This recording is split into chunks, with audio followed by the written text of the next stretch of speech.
குன்றிருக்கும் இடமெல்லாம் குமரன் இருப்பான் என்பார்கள்.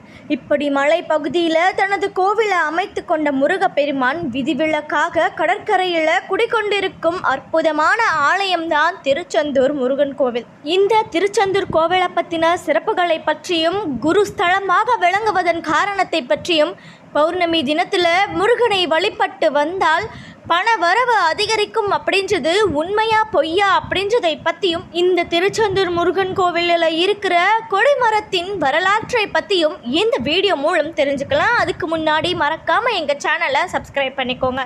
கூடவே இருக்கிற பெல் ஐக்கானை கிளிக் பண்ணுறதன் மூலமாக நாங்கள் போடுற ஆன்மீக தகவல்கள் கொண்ட வீடியோக்கள் உங்களுக்கு நோட்டிஃபிகேஷனாக வந்தடையும். பௌர்ணமி தினத்தன்னைக்கு திருச்செந்தூர் சென்று முருகனை வழிபாடு செஞ்சுருக்கீங்க அப்படின்னா மறக்காமல் கமெண்ட்டில் சொல்லுங்கள்.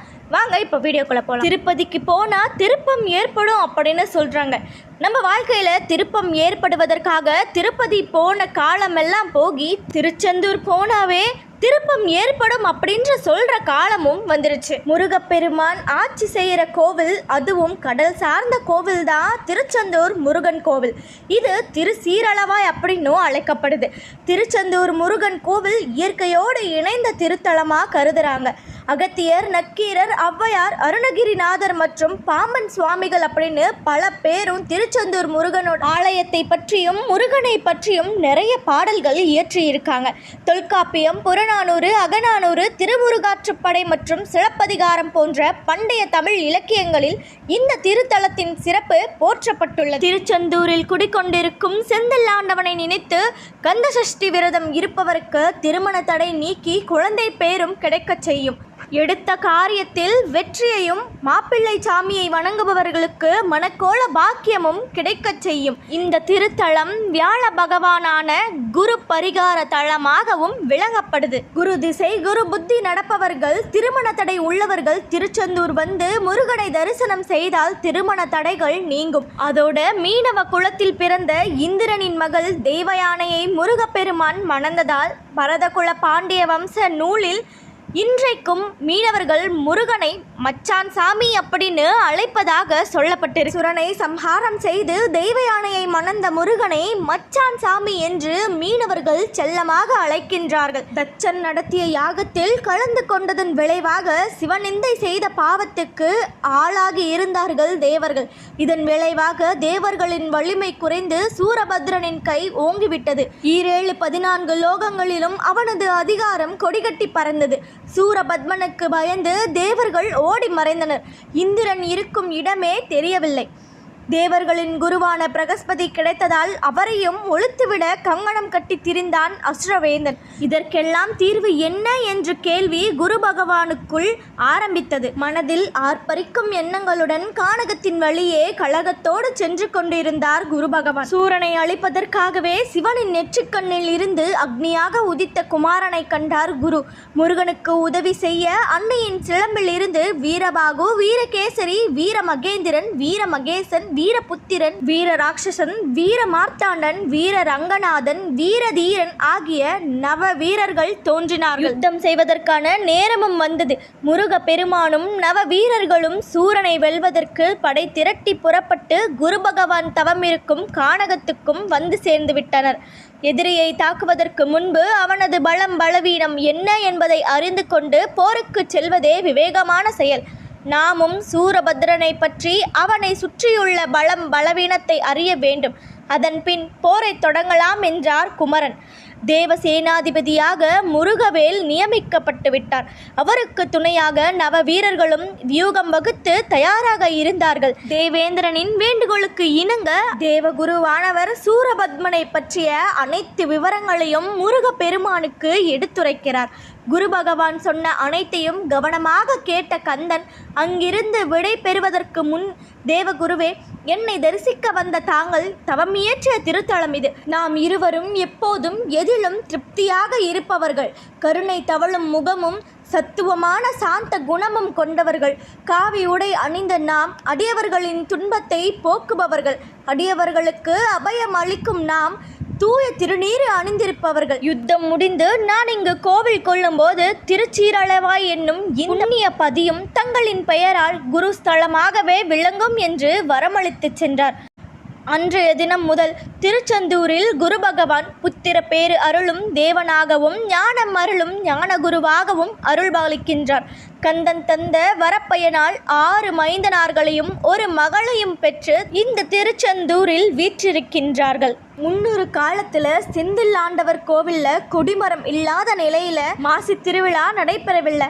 அதனால மக்கள் எல்லோரும் ஒன்று கூடி திருச்செந்தூரில் தச்சு தொழிலில் தலை சிறந்தவரும் சிறந்த முருக பக்தருமான ஆறுமுக ஆசாரி அப்படின்றவர்கிட்ட செந்தில் முருகன் கோவிலுக்கு கொடிமரம் ஒன்றை செய்து தருமாறு வேண்டிக்கிட்டாங்க.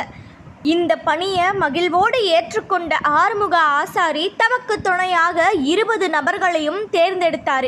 தகுதியான மரத்தை தேர்ந்தெடுத்து வெட்டி கொண்டு வருவதற்காக 20 நபர்களை கொண்ட அந்த குழு மேற்கு தொடர்ச்சி மலையில் உள்ள காக்காச்சி மலை பகுதிக்கு ஆறுமுக ஆசாரி தலைமையில் புறப்பட ஆயத்தமானது. புறப்பட தயாரான அந்த குழுவினர் திருச்செந்தூர் மந்தை அருகில் இருக்கிற வெயிலுகந்த அம்மனை வணங்கி நின்றனர். அப்போது ஆறுமுக ஆசாரி மட்டும் அம்மனின் கருவறைக்குள் சென்று வணங்க மீதமிருந்த 20 பேரும் வெளியில் நின்று வணங்கினர்.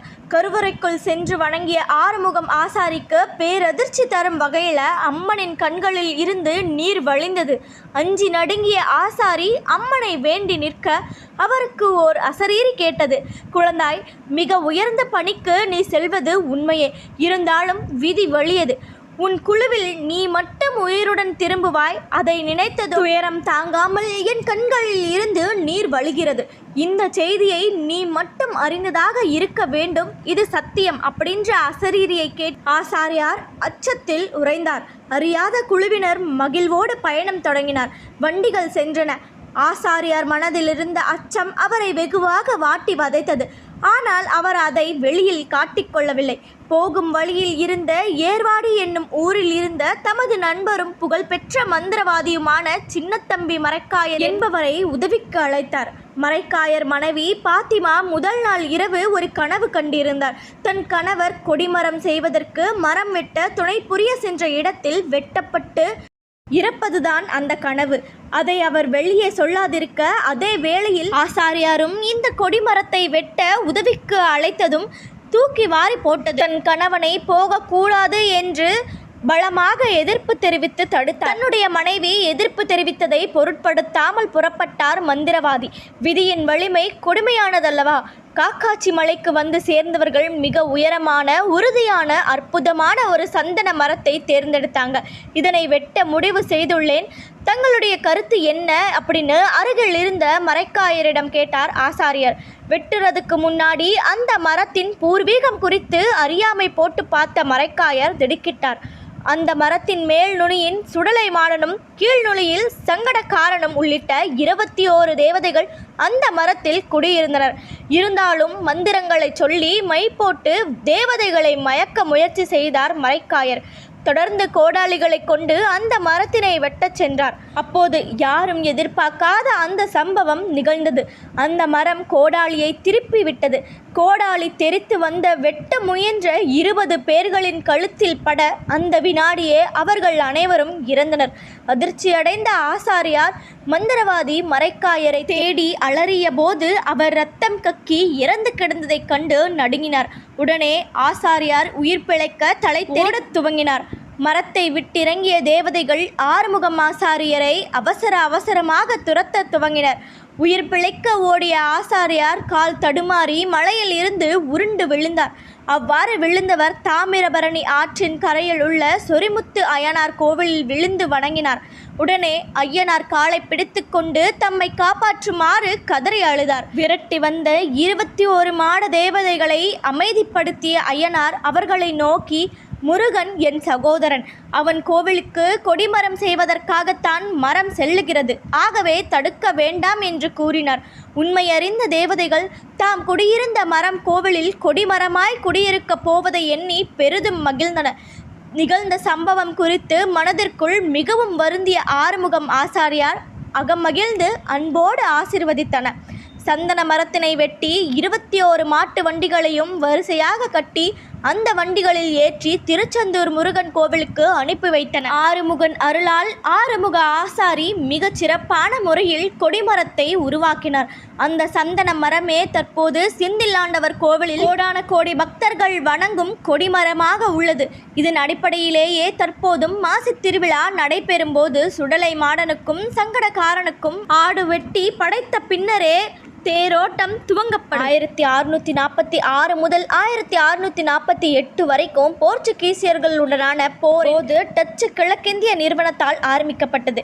உள்ளூர் மக்கள் இந்த 2 ஆண்டுகளில் தங்கள் கோவிலை விடுவிக்க முயற்சித்தாங்க. பல முயற்சிகள் பயனற்று போனது. நாயக்கர் ஆட்சியாளரின் உத்தரவின் பேரில் டச்சுக்காரர்கள் இறுதியாக கோவிலை காலி செய்தாங்க. இருந்தாலும் அவர்கள் கோவிலை காலி செய்யும் போது கோவிலுடைய பிரதான சிலையை வெட்டி அகற்றி டச்சு சிலோனின் காலிக்கு கொண்டு சென்றாங்க. வட்டாட்சியார் வடமலையப்பன் பிள்ளை புதிய சிலைகளை உருவாக்கி திருச்செந்தூர் கோவிலுக்கு எடுத்து சென்றார். வழியில் ஒரு இடத்தில் தங்கி உறங்கிக் கொண்டிருக்கும் போது கடலுக்குள் சிலை இருக்கும் இடத்தை கனவு கண்டார். அதன் மேல் காத்தாடி பறக்கிறது மற்றும் சிலைகள் மூழ்கி இருக்கும் கடலின் மேற்பரப்பில் எலும்பிச்சை மிதக்கிறது. அவர் கனவில் கிடைத்த தகவலால் சிலைகள் அதிசயமாய் மீட்கப்பட்டது. அவர் தங்கியிருந்த இடம் முருகன் குறிஞ்சி என்று அழைக்கப்படுது.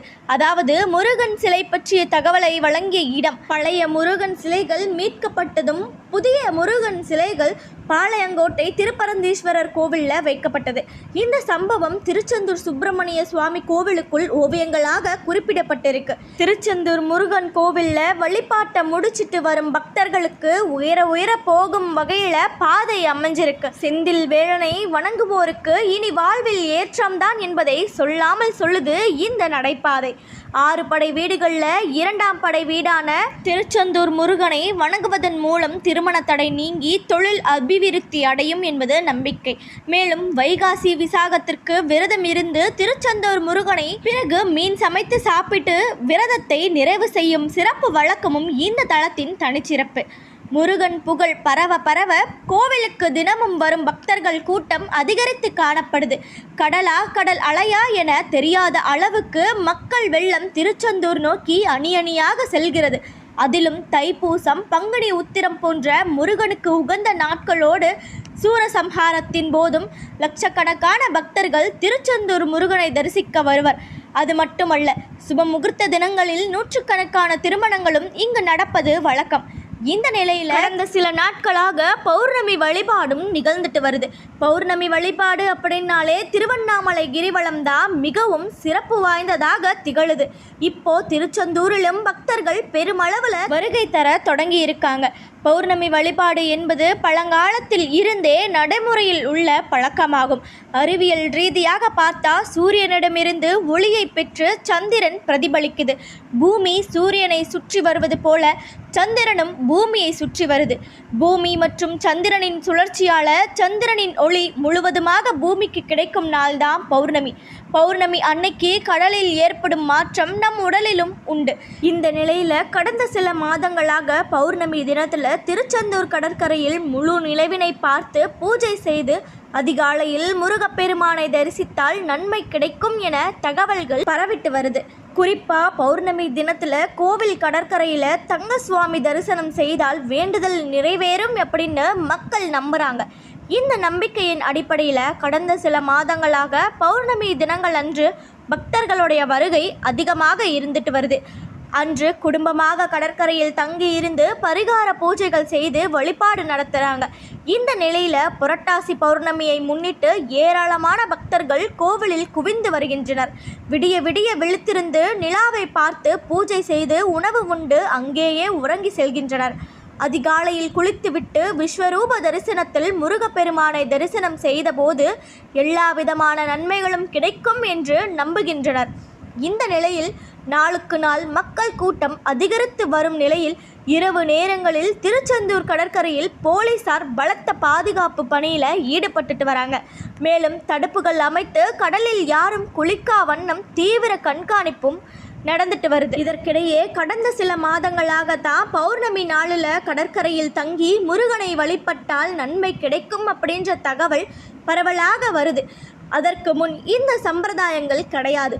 பௌர்ணமி அன்னைக்கு இரவு தங்கினால் நல்லது என்று யாரோ ஜோதிடர்கள் சொல்ல போக மக்கள் இங்கே குவிந்து வருகிறார்கள். திருச்செந்தூர் சென்று வணங்க முடியாத பக்தர்கள் கடலுக்கு அருகாமையில் உள்ள கோவிலுக்கு சென்று வணங்கினாலே போதுமானது, அனைத்து பலனும் கிடைக்கப்பெறும். பௌர்ணமி நாளில் திருச்செந்தூர் முருகனை தங்கியிருந்து வணங்குவதன் மூலமாக பணநிறைவு மனநிறைவு வரும் என்பது யாரோ ஜோதிடர்கள் கிளப்பிவிட்ட வதந்தியா. திருச்செந்தூர் கோவில் 3வது பிரகாரத்தில் வடபுறம் கடலை நோக்கி இறங்கினால் வள்ளி ஒளிந்திருந்த குகைக்கு செல்லும் வழி உள்ளது. இந்த வள்ளி குகைக்கு சில கதைகள் சொல்லப்படுது. வள்ளிய முருகன் சிறையெடுத்து வரும்போது வள்ளியின் தந்தை நம்பிராசன் முருகனை துரத்தி அவரிடம் இருந்து பாதுகாப்பதற்காக வள்ளியை இந்த குகையில் முருகன் ஒளித்து வைத்ததாகவும் ஒரு கதையில சொல்லப்பட்டிருக்கு. மற்றொரு கதையில தெய்வானையை முருகன் திருமணம் முடித்து அழைத்து வருவதை அறிந்த வள்ளி கோபம் கொண்டு இந்த குகைக்குள் சென்று ஒளிந்து கொண்டதாக சொல்லப்படுது. மற்றொரு புராணத்தின்படி வள்ளி தனது தந்தையின் திணைப்புணத்துக்கு காவலாக இருந்ததை கண்டு முருகன் அவள் மீது காதல் கொண்டு ஒரு முதியவர் போல் வேடமிட்டு அவருக்கு உணவு பரிமாறுமாறு வள்ளியிடம் கூறுகிறார். அது உடனடியாக வழங்கப்பட்டது. பின்னர் தன்னை திருமணம் செய்து கொள்ளுமாறு வள்ளியிடம் கூறுகிறார் அந்த முதியவர். அதற்கு வள்ளி அவருக்கு வயதாகிவிட்டதாக கூறி மறுத்துவிட்டாள். அதை அடுத்து முருகன் தனது சகோதரர் விநாயகரின் உதவியை நாடுகிறார். விநாயகர் யானை வடிவம் எடுத்து வள்ளியை துரத்தி பயந்து ஓடிய வள்ளி முருகன் கைக்குள் தஞ்சமாகிறாள். தன்னை காப்பாற்றினால் தங்களுக்கு மனைவியாக ஒப்புக்கொள்கிறேன் என்று முருகனிடம் சொல்ல முருகனும் யானையை விரட்டி தனது உண்மையான வடிவத்தை அவளுக்கு வெளிப்படுத்தி முருகப்பெருமான் வள்ளியை மணம் செய்து கொள்கிறார். வள்ளி யானையிடம் இருந்து குகையில் தஞ்சமடைந்த இடமே வள்ளி குகை அப்படின்னு அழைக்கிறாங்க. இந்த தளத்தில் 27 புண்ணிய தீர்த்தங்கள் உள்ளதாக நம்பிக்கை. முருகனின் அவதாரம் நிறைவேறிய தளம் என்பதனால இந்த தள வரலாற்றை உணர்த்தும்படி கந்தசஷ்டி சூரசம்ஹாரம் விழா ஆண்டுதோறும் ஐப்பசி மாதம் நடைபெறுகிறது. சட்டியில் இருந்தால் தானே அகப்பையில் வரும் அப்படின்ற பழமொழி பல பேரும் சொல்லுவாங்க. முருகனுக்கு உகந்த கந்தசஷ்டி விரதம் இருந்தால் தானே குழந்தை பேறு கிடைக்கும். இதுதான் இந்த பழமொழியோட உண்மையான பொருள். கந்தசஷ்டி விழாவில் விரதம் மேற்கொண்டு திருமணம் முடிந்த தம்பதியர் அதிக அளவில் காணப்படுவாங்க. இது போன்ற தம்பதிகள் தங்கள் இல்லங்களில் கோவில்களிலும் 6 நாட்கள் விரதம் இருந்து சூரசம்ஹார விழாவன்று விரதத்தை நிறைவு செய்வாங்க. திருச்செந்தூர் சுப்பிரமணிய சுவாமி கோவில் முருகன் விக்கிரகம் எப்போதும் மிகவும் சூடாகத்தான் இருக்குமா.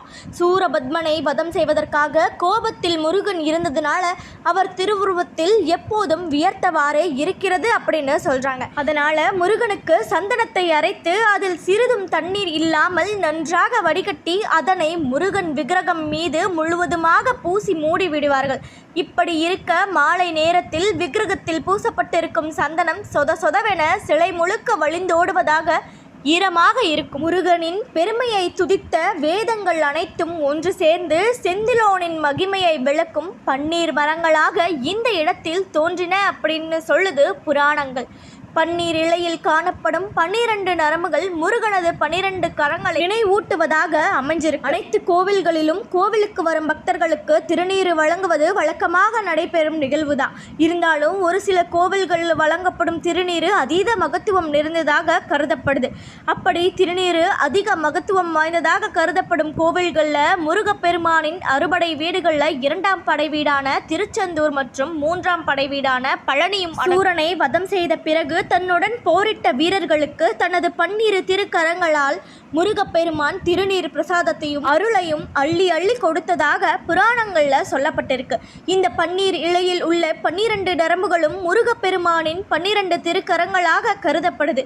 பன்னீர் இலையில் திருநீர் கொடுப்பதன் மூலம் முருகப்பெருமானே நேரடியாக தனது அதனாலதான் திருச்செந்தூர் பன்னீர் இலை திருநீர் மிகவும் மகத்துவம் வாய்ந்த அருட்பிரசாதமாக கருதப்படுது. திருச்செந்தூரின் வரலாற்றை பற்றியும் திருச்செந்தூரில் அமைந்திருக்கும் கொடிமரத்தின் வரலாற்றை பற்றியும் திருச்செந்தூரின் முருகனின் வரலாற்றை பற்றியும் மகிமைகளை பற்றியும் திருச்செந்தூரின் கொடிமரம் எவ்வாறு உருவானது அப்படின்ற புராண கதைகளை பற்றியும் அந்த கொடிமரம் உருவாக 21 பேரை காவு கொடுத்ததன் கதையை பற்றியும் கடலோரத்தில் அமைந்திருக்கும் திருச்செந்தூர் முருகனை வணங்குவதன் மூலமாக ஏற்படும் நன்மைகளை பற்றியும் முக்கியமாக பௌர்ணமி தினத்தன்று வணங்குவதன் மூலமாக பணநிறைவும் மனநிறைவும் அடையுமா என்ற கேள்விக்கான விடையை பற்றியும், வள்ளி குகையின் கதைகளை பற்றியும், இங்கு உள்ள தீர்த்த தலங்கள் பற்றியும், சூரனை வதம் செய்ததை பற்றியும் இந்த வீடியோ மூலம் தெரிஞ்சுக்கிட்டோம். இந்த வீடியோ பத்தின உங்களுடைய கருத்துக்களையும், நீங்க திருச்செந்தூர் போயிருக்கீங்க அப்படின்னா பௌர்ணமி நாள் அன்று முருகனுக்கு செய்யப்படும் ஆராதனைகளை பற்றியும்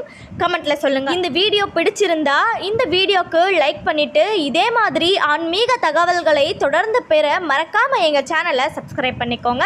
இதே மாதிரி ஆன்மீக தகவல்கள் கொண்ட இன்ட்ரெஸ்டிங்கான வீடியோக்கள் மூலம் உங்களை சந்திக்கிறேன். நன்றி.